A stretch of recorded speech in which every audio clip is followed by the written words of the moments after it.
भारतीय संविधान पार्ट 1, जिसमें हमने बात करी थी कैसे 24 अगस्त 1608 में ब्रिटिश व्यापारी समुद्री मार्ग से हेक्टर नाम के जहाज को लेकर सूरत बंदरगाह पे उतरते हैं और मुगल बादशाह जहांगीर के दरबार में व्यापार के लिए परमिशन लेने पहुंचते हैं। और कैसे 1765 में यही लोग इलाहाबाद की संधि के माध्यम से बंगाल, बिहार और उड़ीसा के दीवानी अधिकार शाह आलम द्वितीय से प्राप्त कर लेते हैं। और एक ऐसा समय कैसे आता है कि जब 1858 में शासन जो कंपनी चला रही थी वह ब्रिटिश ताज के हाथों में चला जाता है और ब्रिटिश ताज का यह शासन भारत की स्वतंत्रता तक अनवरत रूप से बना रहता है। हमने सभी दिए गए फैक्ट और कंसेप्ट पे पहली वीडियो में हमने बात करी। यह भारतीय संविधान का वीडियो 2 है जिसमें हम बात करने वाले हैं कंपनी के शासन के बारे में और इसमें हम बात करेंगे 1773 से 1858 तक के शासन के बारे में। यह एक ऐसा टाइम पीरियड था जिसमें बहुत सारे एक्ट, अधिनियम और चार्टर पारित किए गए। उन्हीं में से हम एक एक्ट 1773 के रेगुलेटिंग एक्ट की बात कर रहे हैं। तो देखिए, इस अधिनियम का अत्यधिक संवैधानिक महत्व था। क्यों था? क्योंकि अब हम क्यों की देख रहे हैं कि क्या महत्व था, क्यों था? क्योंकि भारत में ईस्ट इंडिया कंपनी के कारों को नियमित और नियंत्रित करने की दिशा में ये पहला कदम था जो ब्रिटिश सरकार ने उठाया। और ये पहली बार था कि कंपनी के प्रशासनिक और राजनीतिक कार्यों को मान्यता मिली। और इससे भी ज़्यादा इम्पोर्टेंट तो ये बात थी कि केंद्रीय प्रशासन की नींव रखी गई इस एक्ट के माध्यम से। कैसे? इसने क्या किया कि बंगाल के जो गवर्नर थे अब उनके पद को हटा करके बंगाल का गवर्नर जनरल एक नया पद बनाया और उसकी सहायता के लिए 4 सदस्यों वाली एक कार्यकारी परिषद का भी गठन किया। अब बात आती है कि ऐसा क्यों किया गया। तो कारण ये ऐसे था कि जो गवर्नर था, चाहे वो बंगाल का हो, मद्रास का हो या बम्बई का हो, अपने मन के अनुसार जो भी कानून बनाना चाहते थे, जो भी अपने निर्णय वो लेना चाहते थे, स्वतंत्र रूप से ले सकते थे। कोई नियंत्रण नहीं था उन पे, ठीक है? किसी प्रकार की रोक टोक नहीं थी।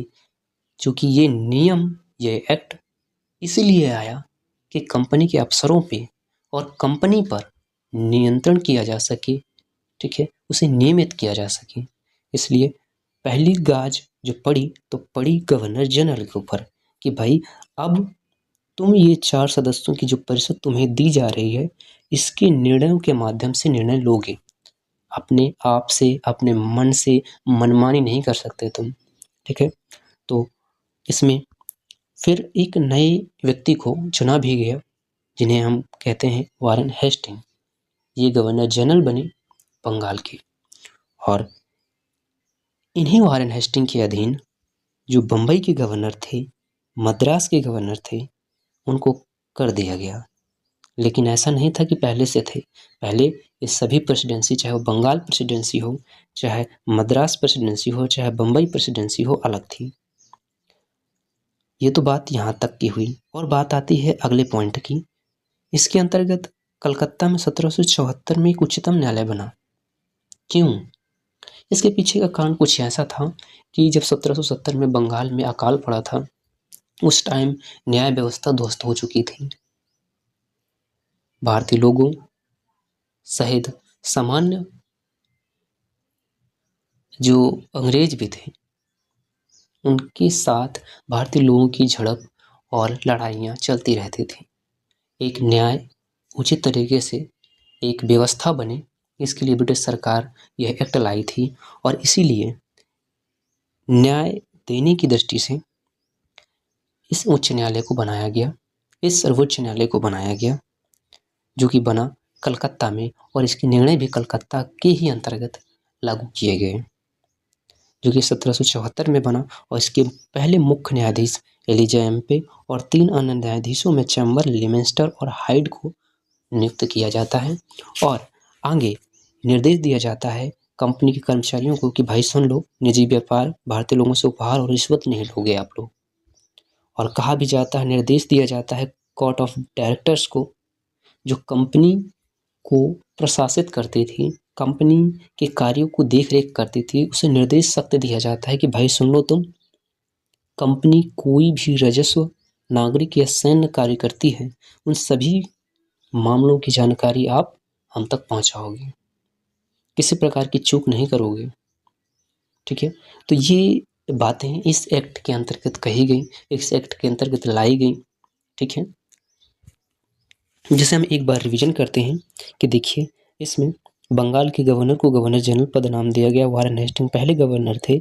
मद्रास बम्बई के गवर्नर को गवर्नर जनरल के अधीन कर दिया गया और 1774 में कलकत्ता में उच्चतम न्यायालय की स्थापना की गई और कंपनी के कर्मचारियों के द्वारा किए जाने वाला निजी कार्य, रिश्वत और उपहार लेना बंद कर दिया गया और कोर्ट ऑफ डायरेक्टर को निर्देश दिए गए कि भाई कंपनी के जो भी राजनीतिक और जो भी सामाजिक कार्य होंगे, जिनमें से हम नागरिक वगैरह, राजस्व वगैरह की बात करते हैं, तो उनकी जानकारी भाई आप तो कंपनी को देना अनिवार्य कर दिया गया कि कंपनी को देना ही देना है। ठीक है, तो इस एक्ट में ये कुछ पॉइंट रहते हैं।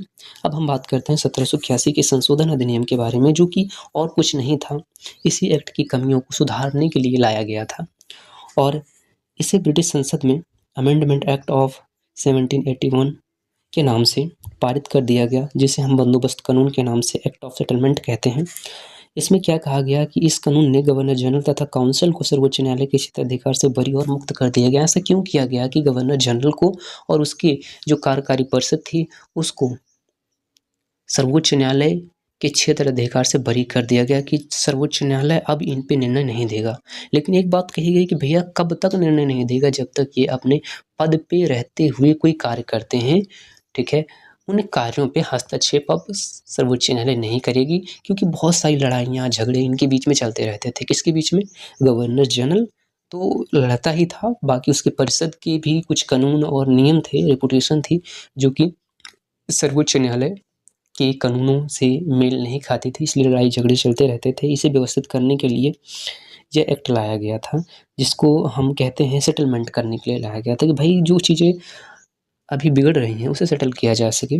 इसलिए क्या कहते हैं, कहा गया कि भाई गवर्नर जनरल और उसकी काउंसिल को सर्वोच्च न्यायालय का भी जो क्षेत्राधिकार है अब भाई उसके अंतर्गत नहीं रखा जाएगा। और ऐसा नहीं कि इन्हीं को किया गया, इसके जो कर्मचारी भी थे, जो सेवक भी थे कंपनी के, उनके द्वारा की गई जो भी कार्यवाहियाँ थी, जो कार्य थे अपने पद पे रहते हुए कर रहे थे, उनके कार्यों को भी इसके क्षेत्राधिकार से बरी कर दिया गया। अब सर्वोच्च न्यायालय उनके कार्यों में भी हस्तक्षेप नहीं करेगी अगर वो पद में रहते हुए करते हैं।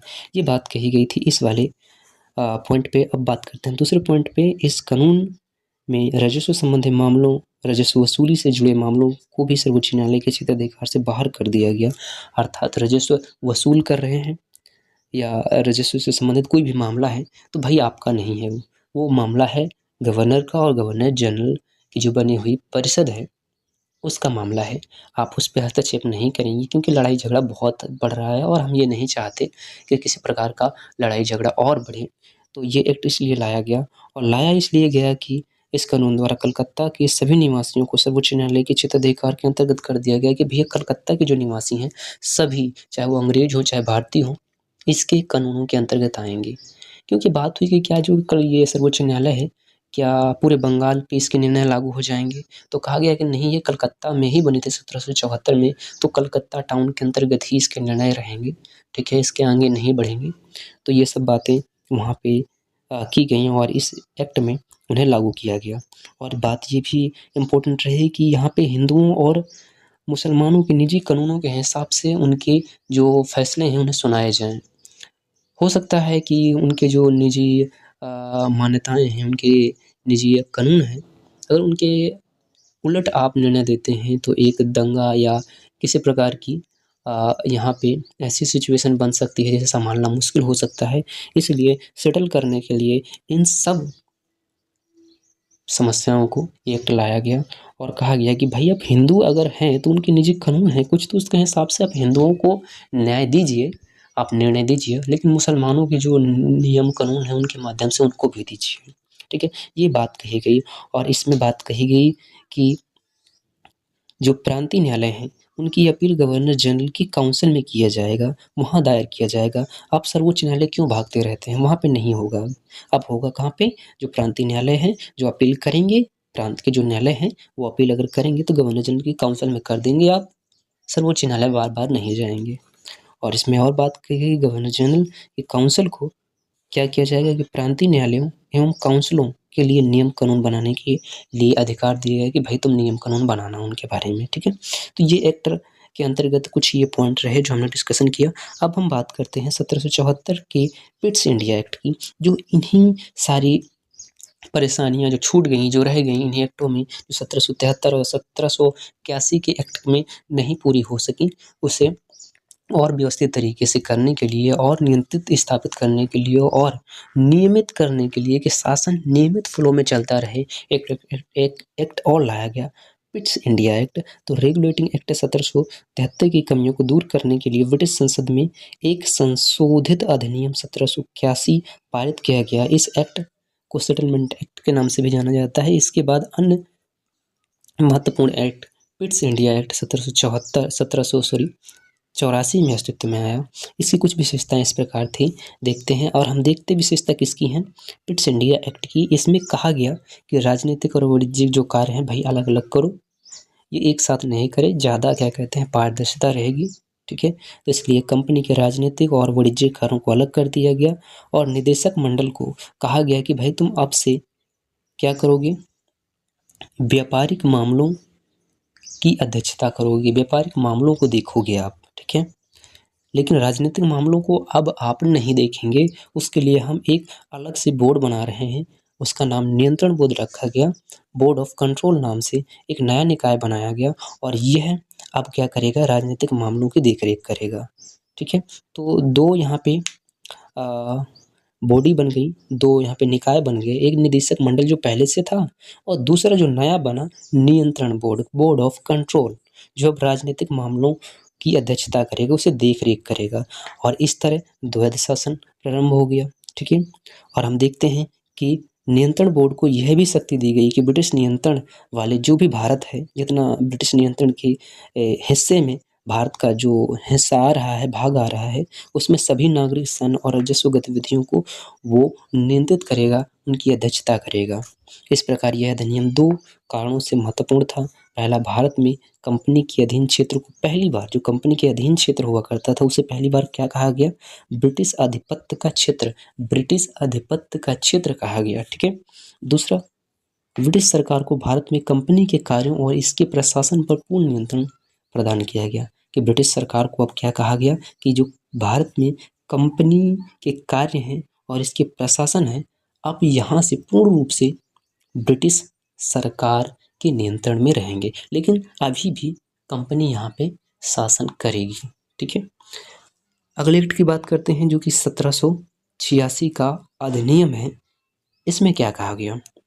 तो देखिए ये टाइम था 1786 का, अर्थात 2 वर्ष बाद 1784 के 2 वर्ष बाद 1786 में एक अधिनियम लाया जाता है, जिसमें 1786 में कहा जाता है इस अधिनियम में कि लॉर्ड जो कॉर्नवालिस थे वो बंगाल के गवर्नर जनरल नियुक्त किए जाएं।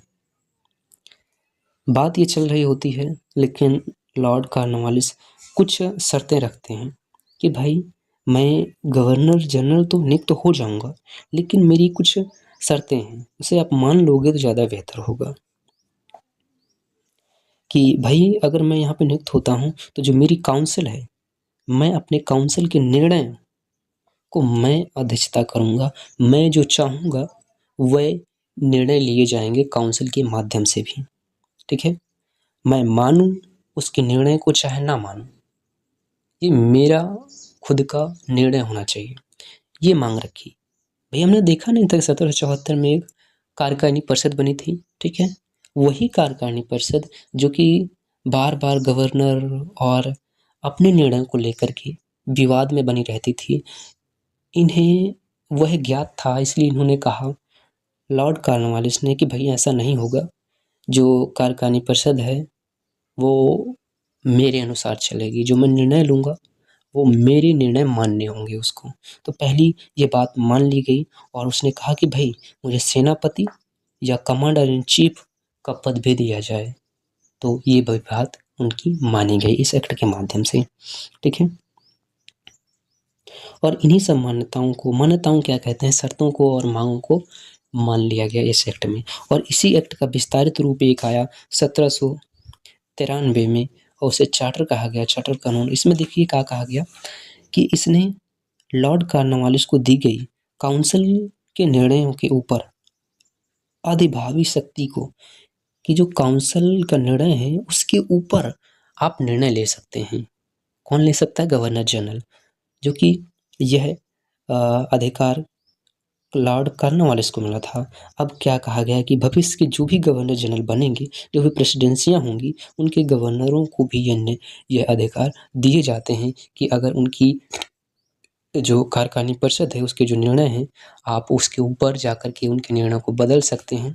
ठीक है, एडिट कर सकते हैं। ठीक। दूसरा पॉइंट, इसने गवर्नर जनरल को, जो भी गवर्नर जनरल थे के अधीन बम्बई और मद्रास की प्रेसिडेंसियों की सरकारों के ऊपर अधिक नियंत्रण शक्तियां प्रदान की, कि भाई जो आप गवर्नर जनरल हैं, जो कि बंगाल में थे, कहा गया कि आप जो बॉम्बे है और मद्रास की प्रेसिडेंसियां हैं, ठीक है, उनकी जो सरकारें हैं उनके ऊपर आपका नियंत्रण रहेगा, आप उन्हें नियंत्रित कर सकते हैं। ठीक है। अगला पॉइंट, इसने भारत पर व्यापार के एकाधिकार को अगले 20 वर्षों की अवधि तक के लिए बढ़ा दिया गया। जो कंपनी का व्यापार में एक अधिकार था, कहा गया कि चलो ठीक है, हम तुम्हारे जो व्यापार कर रहे हो एक अधिकार है आपका, कोई दूसरा नहीं आ सकता, तो हम उसे 20 वर्षों के लिए और बढ़ा देते हैं। यहाँ पे उनका मकसद क्या था? मकसद ये था कि कंपनी को धीरे धीरे खत्म करना है। इसने कमांडर इन चीफ के गवर्नर जनरल काउंसिल के सदस्य होने की अनिवार्यता को समाप्त कर दिया, कि जो सेनापति बनना चाह रहे थे, कह नहीं रहे थे कि हम सेनापति का हमें पद दिया जाए, लॉर्ड कॉर्नवालिस, है ना, आप याद करिए 1786 के अधिनियम में। तो उन्हीं की बात हो रही कि जो गवर्नर जनरल हैं वो काउंसिल के सदस्य होंगे। ये बात और ये शर्त अनिवार्य नहीं है अब। ठीक है, ये पॉइंट इसमें बताया गया। और 5वां पॉइंट, इसमें व्यवस्था दी गई कि बोर्ड ऑफ कंट्रोल के सदस्यों तथा उनके कर्मचारियों को भारतीय राजस्व से ही भुगतान किया जाएगा। जो भारतीय राजस्व है, अब उसी के माध्यम से बोर्ड ऑफ कंट्रोल के जितने भी सदस्य हैं उन्हें भुगतान किया जाएगा। अब हम बात करते हैं चार्टर कानून 1813 के बारे में। इस अधिनियम की विशेषताएं कुछ इस प्रकार थी कि इस कानून ने भारत में कंपनी की व्यापार एकाधिकार को क्या किया? समाप्त कर दिया, कि कंपनी का जो व्यापार में एकाधिकार था वो समाप्त किया जाता है। यानी भारतीय व्यापार को सभी ब्रिटिश व्यापारियों के लिए खोल दिया गया। तब भी इस कानून ने कंपनी के पक्ष में एक निर्णय दिया कि आप चाय के व्यापार को लेकर के और चीन के साथ जो व्यापार है वो आपका बना रहेगा, उस पे आपका एक अधिकार रहेगा। इस कानून ने भारत में कंपनी के द्वारा शासित क्षेत्रों पर ब्रिटिश के राजा की प्रभुता को प्रकट व स्थापित किया। अब हम अगले पॉइंट पे बात करें तो इस कानून ने ईसाई मिशनरियों को, जो ईसाई मिशनरी थे, उन्हें भारत भेजा गया, भारत आने के लिए अनुमति दी गई और भारतीय लोगों को प्रबुद्ध करने और उन्हें प्रशिक्षित करने की अनुमति इसके माध्यम से दी जाती है। ठीक है। और अगला पॉइंट, इस कानून ने भारत में ब्रिटिश जो इलाके थे वहाँ पे कुछ रोक थी कि पश्चिमी शिक्षा नहीं दी जाएगी, तो वहाँ पे पश्चिमी शिक्षा के प्रचार प्रसार के लिए व्यवस्था की जाती है। ठीक है। और शिक्षा के लिए एक कोष बनाया जाता है। ठीक। अगला पॉइंट, इस कानून ने भारत की स्थानीय सरकारों को व्यक्तियों पर कर लगाने के लिए अधिकृत किया जाता है, कि भाई जो स्थानीय सरकार हैं अपने स्थानीय व्यक्तियों पर कर लगा सकते हैं आप लोग। कर अगर भुगतान कोई नहीं करता है तो आप उस पर दंड भी आरोपित कर सकते हैं। तो ये चार्टर कानून जो 1813 का था, इसमें थोड़ा सा हम और क्लियर कर लेते हैं, एक बार रिपीट कर लेते हैं। तो भारत में कंपनी के व्यापार को जो कंपनी का व्यापार था, जिस पे एकाधिकार था कंपनी को, उसे समाप्त कर दिया गया और सभी ब्रिटिश भारतीयों को, ब्रिटिश व्यापारियों के लिए यह अधिकार खोल दिया गया कि कोई भी आकर के अब भारत में व्यापार कर सकता है। लेकिन एक पक्ष और रखा गया कि भाई चाय और चीन के साथ व्यापार का एकाधिकार अभी इसी कंपनी के पास रहेगा, किसी दूसरे कंपनी या दूसरे ब्रिटिश व्यापारियों को नहीं दिया जा रहा है। और एक बात और की गई कि कंपनी के द्वारा जो शासित क्षेत्र है वहाँ पे ब्रिटिश के राजा की प्रभुता होगी और ईसाई जो मिशनरी हैं तो भारत आ सकते हैं और लोगों को प्रबुद्ध कर सकते हैं।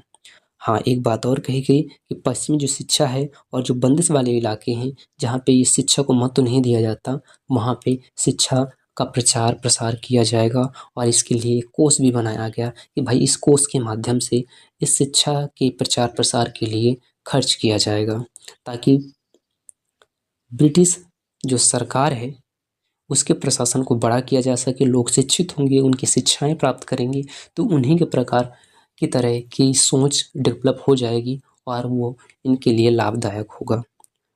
और कहा गया कि भाई जो स्थानीय सरकार है वो स्थानीय व्यक्तियों से कर वसूल करे और अगर कोई कर वसूल नहीं करता तो आप दंड भी दे सकते हैं।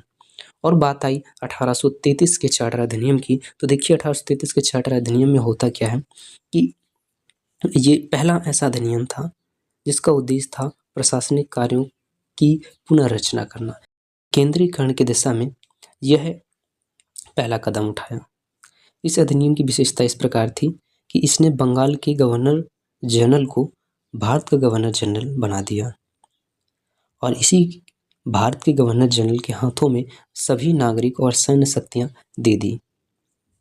ठीक है, इस अधिनियम ने पहली बार एक ऐसी सरकार का निर्माण किया जिसका ब्रिटिश कब्जे वाले संपूर्ण भारतीय क्षेत्र पर पूर्ण नियंत्रण था।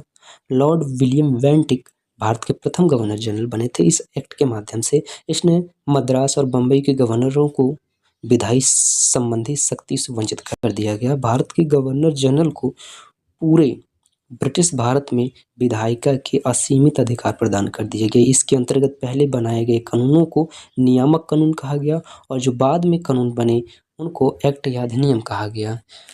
ईस्ट इंडिया कंपनी को एक व्यापारिक निकाय के रूप में की जाने वाली गतिविधियों को समाप्त कर दिया गया कि भाई आप व्यापारिक निकाय के रूप में जो गतिविधि कर रहे हैं वो आप नहीं करेंगे, अब केवल प्रशासनिक निकाय आप बनेंगे और इसी के अंतर्गत आप जो भी गतिविधियां हैं वो आप कर सकेंगे। ठीक है, इसके तहत कंपनी के अधिकार वाले क्षेत्र को ब्रिटिश राजशाही और उसके जो भी उत्तराधिकारी हैं उनकी विश्वास पर इसे छोड़ दिया गया। ठीक है, कि आप लोग यहाँ पे शासन करेंगे। चार्टर एक्ट 1833 ने सिविल सेवकों के चयन के लिए खुली प्रतियोगिता का आयोजन करने की शुरुआत की। इस एक्ट के माध्यम से इसमें कहा गया कि कंपनी में भारतीयों को किसी पद, कार्यालय और रोजगार को हासिल करने से वंचित नहीं किया जाएगा। हालांकि बोर्ड ऑफ डायरेक्टर ने विरोध किया, इस वजह से यह प्रावधान समाप्त कर दिया गया था। अब हम बात करते हैं 1853 की चार्टर एक्ट के बारे में। तो ये टाइम था 1793 से 1853। इस टाइम पीरियड के दौरान ब्रिटिश संसद द्वारा पारित किए गए चार्टर अधिनियमों की श्रृंखला में यह अंतिम अधिनियम था। कौन सा? 1853 का। संवैधानिक विकास की दृष्टि से यह अधिनियम एक महत्वपूर्ण अधिनियम था। क्यों? क्योंकि इसने पहली बार गवर्नर जनरल की परिषद के जो गवर्नर जनरल की परिषद बनी थी ना, उसमें क्या कहा गया कि जो प्रशासनिक कार्य हैं और जो विधायी कार्य हैं अर्थात नियम कानून जो बनाए जाएंगे, जो कार्यकारी परिषद बना रही थी, साथ में अब नियम कानून अलग बनाएगी और प्रशासनिक कार्य अलग करेगी। वही परिषद अब दो कार्य करेगी, दो भागों में बट जाएगी, जिसमें परिषद का एक भाग विधायी नियम कानून बनाएगा और दूसरा भाग प्रशासन करेगा। इसके तहत परिषद में 6 नए पार्षद जोड़े गए और इन्हें विधान पार्षद कहा गया। और यही जो 6 पार्षद जोड़े गए यही अब विधान अर्थात कानून और नियम बनाएंगे और बाकी जो 4 बचे थे जो भी थे वो प्रशासनिक कार्य करेंगे। इसने गवर्नर जनरल के लिए नई विधान परिषद का गठन किया, जिसमें भारतीय अर्थात केंद्रीय विधान परिषद कहा गया, जिसको परिषद की इस शाखा ने क्या किया कि छोटी संसद की तरह कार्य किया। क्योंकि संसद में क्या होता है, कानून बनाए जाते हैं और जो ये नई परिषद बनी, विधान परिषद बनी, ठीक है। इसमें कानून और नियम बनाए जा रहे थे, ठीक, जबकि प्रशासनिक कार्य परिषद का दूसरा अंग कर रहा था। तो ये जो पहली जो शाखा थी इस परिषद की, वह एक छोटी संसद की तरह कार्य करने लगी। इसमें वही प्रक्रिया अपनाई गई जो ब्रिटिश संसद में अपनाई गई थी। इस प्रकार विधायिका को पहली बार सरकार की विशेष कार्य के रूप में जाना गया, जिसके लिए विशेष मशीनरी और प्रक्रिया की जरूरत थी। अगले पॉइंट पर जाए, ये पॉइंट आपको क्लियर हुआ? इसमें देखो कहा क्या गया कि जो गवर्नर जनरल है, गवर्नर जनरल की जो कार्यकारी परिषद है, भाई कार्यकारी परिषद को दो भागों में बांट दो। एक भाग प्रशासनिक कार्य संभाले, दूसरा भाग विधायी कार्य संभाले। और जो दूसरा भाग बना विधायी कार्य संभालने वाला, उसे विधान परिषद कहा गया। और इसी विधान परिषद ने कानून और नियम बनाने स्टार्ट किए, क्योंकि कानून नियम संसद बनाती है, तो यह एक छोटी संसद के समतुल्य हो गई। ठीक है, ये क्लियर रहा इस पॉइंट पे। दूसरे पॉइंट, इसने सिविल सेवकों की भर्ती एवं चयन हेतु खुली प्रतियोगिता की व्यवस्था करी। इस प्रकार ब्रिटिश विशिष्ट सिविल सेवा भारतीय नागरिकों के लिए भी खोल दी गई। यही एक एक्ट था, यह चार्टर था, जिसमें भारतीयों के लिए भी सिविल सेवा के द्वार खुल गए थे। इसके लिए 1854 में भारतीय सिविल सेवा के संबंध में मैकाले समिति की नियुक्ति की गई थी। आगे बढ़े, इसने कंपनी के शासन को विस्तारित कर दिया और भारतीय क्षेत्र को इंग्लैंड राजशाही के विश्वास के तहत कब्जे में रखने का अधिकार दिया गया। लेकिन पूर्व अधिनियमों के विपरीत इसमें किसी निश्चय समय का निर्धारण नहीं किया गया। ठीक है, आगे बढ़ते हैं हम। इससे स्पष्ट था कि संसद का कंपनी का शासन किसी भी समय समाप्त किया जा सकता है, कि संसद चाहे, जो ब्रिटिश संसद है, तो कंपनी के शासन को कभी भी नियंत्रित कर सकती है, समाप्त कर सकती है। चलो मैं अभी इस पॉइंट को और एक क्लियर करता हूँ। इसने क्या किया कि कंपनी के शासन को विस्तारित कर दिया, कि कंपनी का शासन कैसे कैसे होगा, और भारतीय क्षेत्र को इंग्लैंड राजशाही के विश्वास के तहत कब्जे में रखने का अधिकार दिया गया। ठीक है, कि जब तक इंग्लैंड की जो राजशाही है उसका विश्वास है, तब तक यह भारतीय क्षेत्र कंपनी के अधीन रहेगा। अगर विश्वास हटा तो कंपनी के अधिकार क्षेत्र से यह भारतीय क्षेत्र छीन लिया जाएगा। ठीक है, कुछ ऐसी बात थी। अब आगे बात करते हैं चौथे पॉइंट में। इसने प्रथम बार भारतीय केंद्रीय विधान परिषद में स्थानीय प्रतिनिधित्व प्रारंभ किया। गवर्नर जनरल की परिषद में 6 नए पार्षद में से 4 का चुनाव बंगाल, मद्रास और बम्बई, आगरा की स्थानीय प्रांतीय सरकारों के द्वारा किया जाना था। ये आपके रहे कंपनी के द्वारा बने गए महत्वपूर्ण अधिनियम, जिनमें हमने बात करी इन चार्टर की। एक बार हम रिपीट कर लेते हैं इसको। जो 1853 का चार्टर है, हमने देखा इसमें कि जो गवर्नर की विधान परिषद थी, उसे 2 भागों में बांटा गया। पहला जो विधायी कार्य करेगी, दूसरा जो प्रशासनिक कार्य करेगी। इसमें सिविल सेवकों के लिए खुली प्रतियोगिता प्रारंभ कर दी गई। ठीक है, और 1854 में मैकाले समिति बनी, जो सिविल सेवा के संबंध में थी। ठीक है, और इसे जो भारतीय क्षेत्र था उसे ब्रिटिश सरकार की विश्वास के तहत रखा गया, कि जब तक ब्रिटिश सरकार का विश्वास है कंपनी पर, तब तक क्या कहते हैं, कंपनी कार्य करेगी, अन्यथा उसे हटा दिया जाएगा। और ये पहली बार था कि भारतीय केंद्रीय विधान परिषद में स्थानीय प्रतिनिधित्व का प्रारंभ किया गया। तो हमने देखा इस वीडियो के माध्यम से कंपनी शासन के अंतर्गत ये बने हुए चार्टर, अधिनियम और एक्ट के बारे में।